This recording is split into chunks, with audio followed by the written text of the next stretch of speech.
Bueno, muchas gracias, Dina, por acompañarnos el día de hoy con tu ponencia. Muy interesante. La verdad es, creo que tocaste puntos muy importantes de lo que se tiene que considerar dentro de una planeación y de las estrategias que se deben utilizar para llevar a cabo estos proyectos, ¿no? Bueno, te voy a pedir que te presentes nuevamente y que nos compartas un poquito de tu experiencia.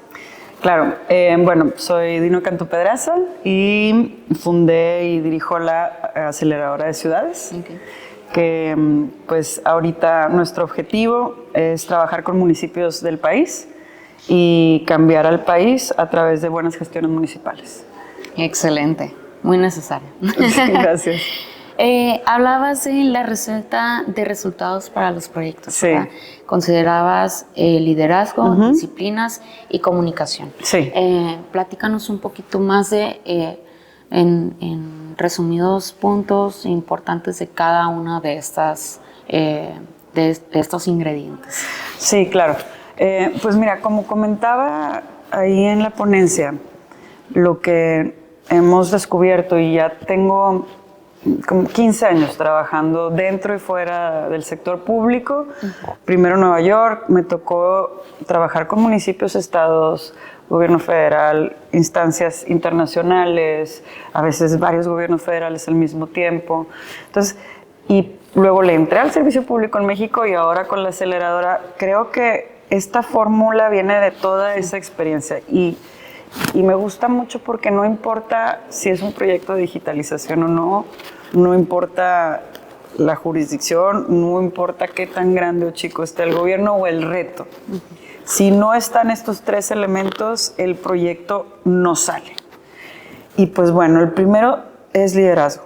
Y sí se necesita que una persona con la capacidad de tomar las decisiones, con la capacidad de decir esto tiene que avanzar, con la capacidad de decir se tienen que reorientar recursos, tanto humanos como financieros, para que este proyecto salga y salga bien. Si no existe esa figura, los proyectos se caen. Es obvio, pero a veces en principio existen esos liderazgos, pero luego no están. ¿Qué es un liderazgo que está? No es el que dijo quiero que esto pase. Y sí me ha tocado mucho ver, no solo en México, en muchos lugares, llega un momento de tu evolución como gobernante que crees que con el solo hecho de decir las palabras las cosas van a pasar. Y luego también me doy cuenta que los equipos, y esto es comunicación, dejan de decir las cosas como son, por miedo o por querer dar gusto. Entonces alguien dice quiero que pase esto, y nadie le dice, no se va a poder. Imagínate, ¿no? Entonces, claro que sí va a salir. Y es patear y patear y patear y patear y patear, y de repente, pues ya entre tanta cosa ya hasta se te olvidó que lo dijiste.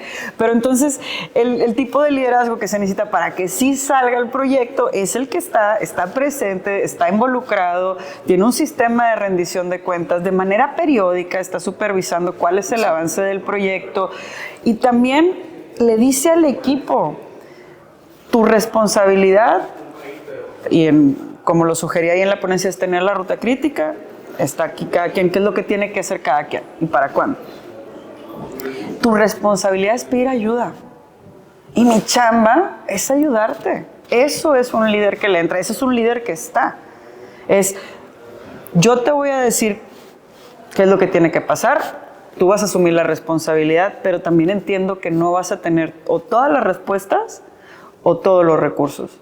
Y entonces tú me echas a mí la responsabilidad de regreso para yo ayudarte a desatorar, a mover, a hablar con X persona, a incluso involucrar a otros actores. ¿Sabes? Como que nos limitamos a pensar que el gobierno lo que tiene es su presupuesto para resolver el problema.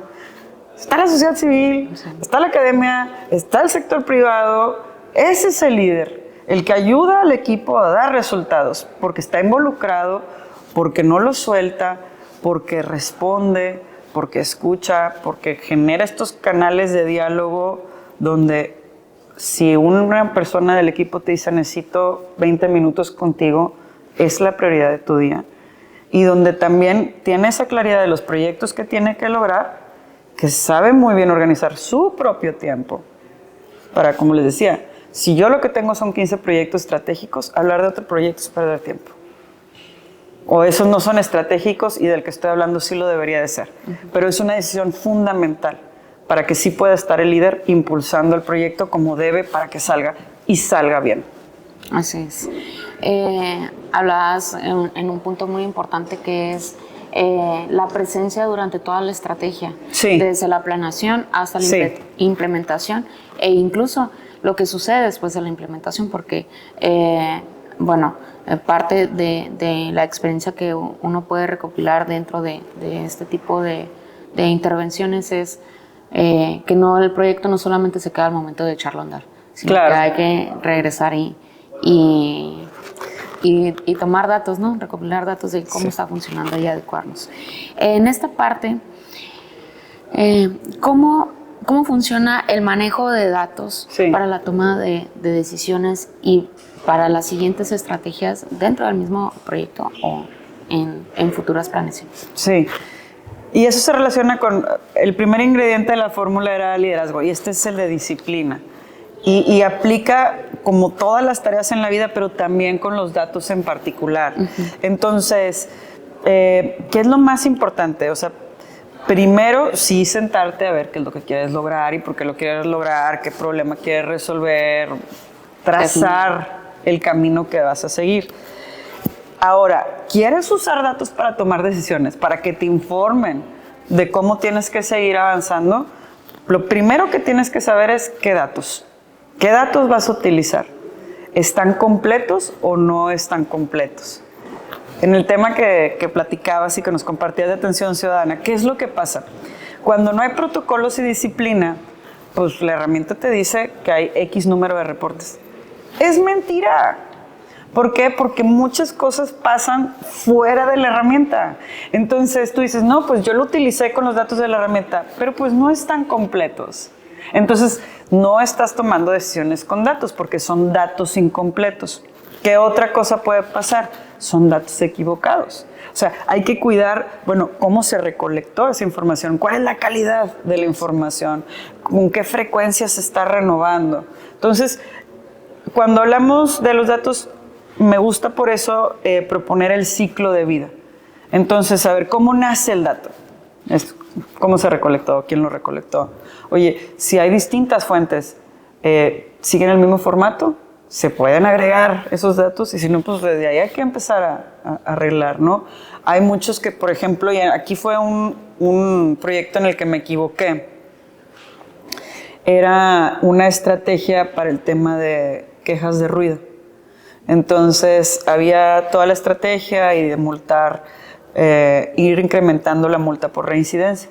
Y cuando hicimos todo el protocolo, todo estaba perfecto menos el último pasito.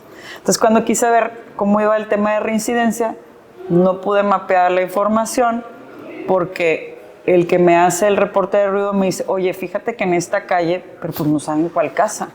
Va la patrulla, reporta a la central que ya llegó a la casa, pero en donde se pone esa información no era en la base de datos de los reportes de eso.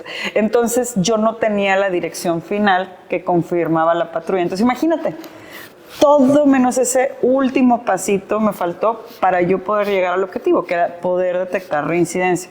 Entonces es eso como tú tienes que ver a los datos, cómo se recolectan, cómo se almacenan, en qué formato, en dónde se puede sumar o agregar con otros formatos o no, y luego ya cómo lo analizas, cómo lo visualizas, cómo lo usas.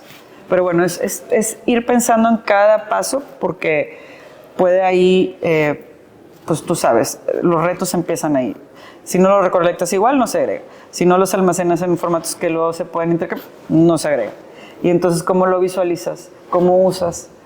Si no sabes ni siquiera si están completos, incompletos, con buena calidad y agregados en cosas que luego a veces ni crees que se tendrían que agregar, pero son importantes. Atención ciudadana, yo digo, nunca... Tenemos mucho. ¿Eh? Tenemos mucho que trabajar. Claro, y por ejemplo, nunca se agrega con seguridad. O no nunca, pero bueno, no lo he visto. Entonces, el tema de luminarias. Es súper sensible, más si pasa en determinados espacios. Sí. Hay protocolos de atención que distinguen por nivel de riesgo qué luminaria se atiende más rápido o no. Casi no lo he visto. O sea, es el tipo de cruces que luego empiezan a hacer que la toma de decisiones, pues sí, me tardo 48 horas en arreglar una luminaria. Pero si pasa aquí, No es lo mismo que es pasa en la inmediato. periferia, por ejemplo. Tiene que ser inmediato. Porque no es una luminaria, es toda una serie de riesgos que se desatan a partir de ese hecho. Entonces es eso, cómo empezar a cruzar, y ese es el tipo de disciplinas, de conversaciones, de involucrar a todos los actores, de constancia, tú sabes cómo es. Sí. Tú parece que dejaste todo ordenado y de repente te volteaste y ya se Y te desordenó faltó todo otra vez. sí. Entonces, bueno. Sí, exactamente. Y ahorita que mencionabas involucrar a diferentes actores, Sí. Diferentes instituciones o diferentes incluso niveles de administración, ¿qué papel juega la burocracia dentro de esto? Porque sabemos, o sea, conocemos qué ruta o tenemos la idea de qué ruta debemos de seguir, Sí. pero sabemos que dentro de esta ruta o dentro de este camino vamos a encontrar diferentes desafíos, ¿no? Entre Sí. ellos la burocracia. Sí. Mira, primero quisiera hacer una provocación, porque creo que más que hablar de burocracia es de nuestra humanidad, ¿no? Entonces, a veces, es que te tengo que mandar el oficio, y yo digo, ¿sí? ¿No podías nada más hablar? No estaba más rápido. O sea, de verdad me tenías que mandar el oficio, ¿no? Pero pues, ¿qué se conecta ahí? Hay resistencia al cambio en todos lados, no solo en el gobierno. Sí. Hay personas que llevan haciendo lo mismo mucho tiempo. ¿Cómo no van a sentir amenaza? Y luego van a decir, oye, bueno, ¿y luego qué me toca hacer a mí? Imagínate el miedo de perder tu fuente de ingreso en la que cuidas a tu familia, ¿no? Entonces, si lo empezamos a ver desde lo humano y empezamos a trabajar a través de conversaciones, diálogos, ponernos de acuerdo, la burocracia se puede ir quitando, porque al final creo que esas reglas, que muchas son no escritas, pues así se ha hecho siempre, pero no es necesario, ¿no? Y luego también es que así dice el reglamento. Pues ¿quién escribió el reglamento? Pues los humanos, pues hay que cambiarlo. Si el reglamento no jala, pues hay que cambiarlo, ¿verdad? O sea, pero como que es quitar la excusa, entender la raíz y a partir de ahí trabajar. Y por otro lado también, pues sí es lo que decía al principio, es que se necesita estómago, porque luego también, o sea, querer hacer las cosas distintas cuesta. Es como, desafortunadamente, cuesta hacer las cosas bien en lugar de al revés.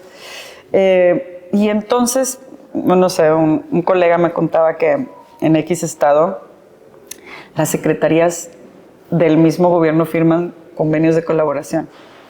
Y entonces yo, wow, eso sí no me lo sabía, ese nivel de burocracia. Pero es somos del mismo equipo, así casi como el chiste de Julián, somos tres. O sea, porque estamos firmando el mismo convenio. No sé, o sea, es ese tipo de, para la foto y el back y el anuncio, hay que hacer las juntas de trabajo. Imagínate si en lugar de anunciar el convenio anunciamos los resultados. No es cambiar un poquito ese chip, pero es otra vez, es un chip humano. A veces la ley me lo pide así, no tan complicado. O sea, podemos complicar o simplificar con mucho rango, y habría que impulsar eso, pero pues sí es meterle estómago. Y parte de aquí viene los desafíos que encontramos en la interoperatividad. Sí. Platicabas de ello, nosotros también nos hemos topado ante este desafío. ¿Cómo juega esto dentro de la transformación digital dentro de las ciudades? Sí. Yo creo primero que lo más importante, si pudiera dividir, hay transformación y luego está la parte digital. Y a veces lo digital es lo último, pero no, y a veces no llega y no pasa nada. Si tú ya simplificaste todo el proceso, todo lo que pasa offline, todo lo que pasa entre personas, si tú vas a digitalizar un proceso que no jala, no vas a jalar digital. Entonces, lo más importante es simplificar, hacerlo amigable. Eso se puede hacer sin contratar a nadie, ¿verdad? Es poniéndonos de acuerdo. Para mí es lo mismo la interoperabilidad. O sea, ya estamos en un nivel de tecnología bastante avanzado, sofisticado. Hacer que las máquinas se manden los datos es lo fácil. Hacer que las personas se pongan de acuerdo en los criterios, protocolos, etcétera, etcétera, resguardo, seguridad, es lo difícil. Pero ahí sí, te lo digo, es un tema que me duele porque a veces interoperabilidad es pensar, para ser más eficientes. Pero no, o sea, son temas mucho más graves. Piensa, por ejemplo, en el tema de desapariciones, en el tema de feminicidios, en el tema de no encuentro a mi hija y voy a una policía. Y no está conectada con las otras policías municipales, no está conectada con el Estado, no está conectada con los hospitales, no está conectada con los centros de detención. Algo que técnicamente podría ser un botón. ¿Está esta persona con estas características ahí? No existe porque no nos hemos puesto de acuerdo. Es criminal no ponernos de acuerdo en este caso. Y en muchos otros. Por ejemplo, me encantó la ponencia del colega de Madrid que decía que el periódico El País dice, la gente lo que quiere es no hacer nada. Pero sí es cierto, o sea, ¿por qué queremos poner a chambear a la gente? O sea, imagínate, nosotros conocemos a quienes están en situación de vulnerabilidad. Sí. ¿Por qué les pedimos que apliquen para un apoyo? ¿Por qué no vas directo? Tú ya sabes quién es. No le pongas la chamba de saber que existes, de saber cómo llenar un formato, de pedirte ayuda. Si necesitan ayuda, es precisamente porque no van a poder hacer todas estas cosas. Ahí es cuando dices, no les pidas nada. Y está bien que tengan esa exigencia, esa demanda. Pero eso es para mí, interoperabilidad es el tesoro que no cuesta, que lo que cuesta es ponernos de acuerdo. Pero si hay liderazgo, decir, a ver, este tema y nosotros nos tenemos que poder comunicar así, podría avanzar muy rápido sin un alto costo, porque la tecnología ya está ahí. Falta la parte humana de estrategia y de meterle el punch para que salgan los proyectos. Dentro de estas planeaciones y despliegues que se realizan, ahora hablemos de la participación ciudadana dentro de y los espacios de co-creación con ellos, ¿no? ¿Qué papel juegan dentro de este? Súper importante. A mí me gusta pensarlo desde un esquema conceptual del ciclo de vida, me lo he pasado hablando de ciclos de vida, pero creo que así lo entiendo más fácil, de generación de política pública. Entonces, por ejemplo, yo creo que depende de la etapa a quién tienes que involucrar y cómo. Yo creo que para la etapa de definición de problema es súper importante involucrar a los usuarios afectados por el problema, cosa que rara vez pasa. Y luego, para la etapa de validación de solución, tendrías que regresar con los mismos usuarios a los que les diseñaste la solución. Pensamos en participación ciudadana y te vas a ejercicios más complejos que involucran tiempo, que involucran traslado, que no son para todos. ¿Por qué? Porque son ejercicios generalmente para personas en situación de privilegio. Porque tener tiempo es privilegio. Tener la forma de traslado para poder llegar a participar y decirte. Entonces, no sé, y me encanta el presupuesto participativo cuando vas a la colonia, haces ahí el taller y entiendes las necesidades de la zona, desde la zona, por quienes viven ahí, ¿no? Ese es el valor del presupuesto participativo, es inteligencia territorial y de comunidad. Pero, por ejemplo, atención ciudadana es inteligencia inmediata, de ese momento es circunstancial, pero es igual de valiosa. Es una herramienta para también captar algo que sabe el ciudadano que yo no sé. Yo no sé que ahí está pasando esto, yo no sé que ahí se fundió el foco. Pero luego está este tema de diseño de procesos, involucra a quienes les afecta. Oye, quiero hacer un tema de transporte público. ¿En dónde tendrías que recolectar? ¿En dónde tendrías que hacer esos ejercicios de participación?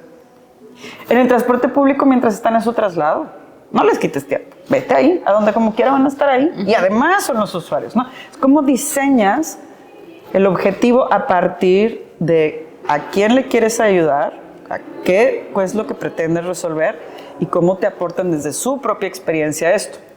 Ahora, hay problemas mucho más complejos que no tienen solución.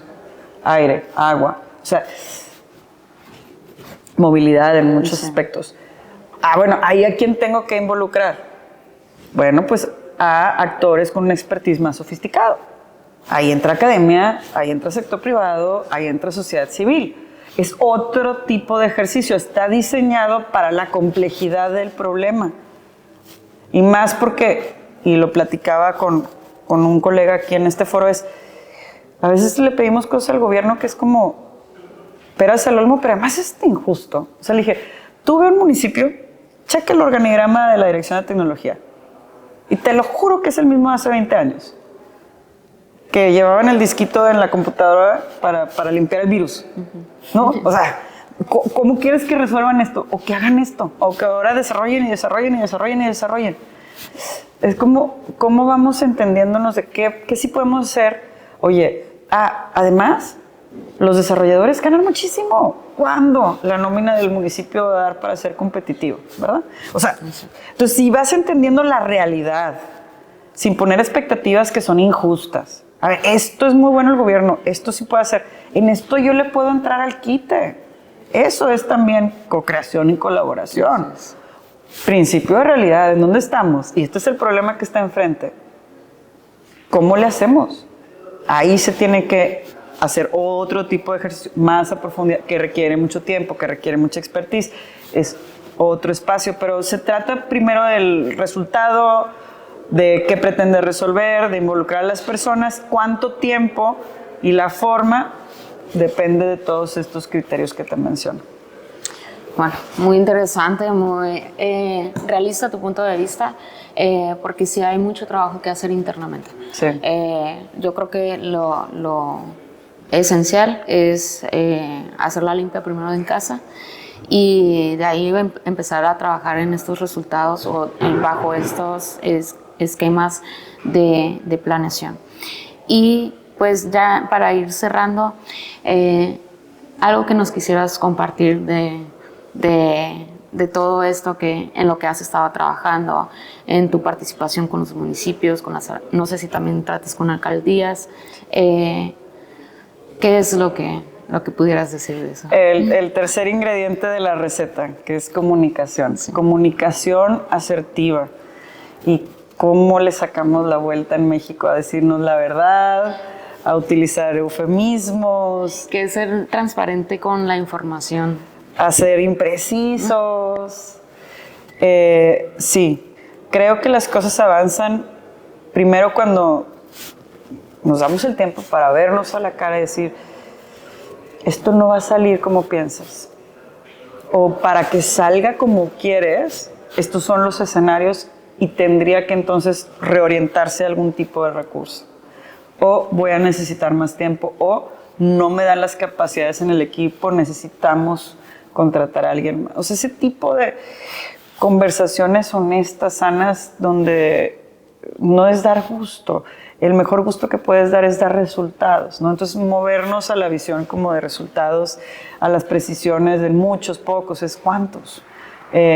A la precisión de para final de mes, para final de semana, ¿cuándo? ¿A qué horas? ¿Lo vemos en junta? ¿Cómo me lo entregas? Todos esos tipos de detallitos son los que hacen que un equipo sea altamente efectivo y entonces pueda lograr los resultados transformadores en el tiempo que hay, que es poco, con los recursos que hay, que son limitados, con los retos que hay, que son muchos. Entonces, como dices, es súper emocionante porque hay mucho que hacer y sí hay tierra fértil, hay por donde hay camino. Eso es lo emocionante. Y pues gracias a ustedes por invitarme, por organizar estos encuentros, por tener estas conversaciones, porque es así como se va transmitiendo esta forma de pensar que ustedes están impulsando, porque a ustedes nos trajeron aquí a tener y empezar estos diálogos. Entonces, eso es conversar, platicar, compartir buenas prácticas, ponernos en contacto. Y pues somos muchos más los que queremos las cosas diferentes. Entonces, se trata de seguir uniéndonos y ayudándonos a todos a avanzar. Excelente. Pues muchísimas gracias por tu tiempo, Dino. Pues vamos a estar aquí viéndonos un ratito más Espero que disfrutes de todas las amenidades de aquí del evento y que aprovechemos estos espacios para abrir diálogo, para intercambiar ideas y también para intercambiar trabajo. Yo creo que eso también es una parte muy importante, porque luego vemos lo que se hace fuera de aquí del estado y dices, me faltaba considerar esto, a ver, ¿cómo lo hicieron? Y ya, ¿no? Eso nos ayuda muchísimo también, así que pues te agradezco nuevamente por tu tiempo. No, muchas gracias a ti, felicidades por el evento. Gracias, gracias.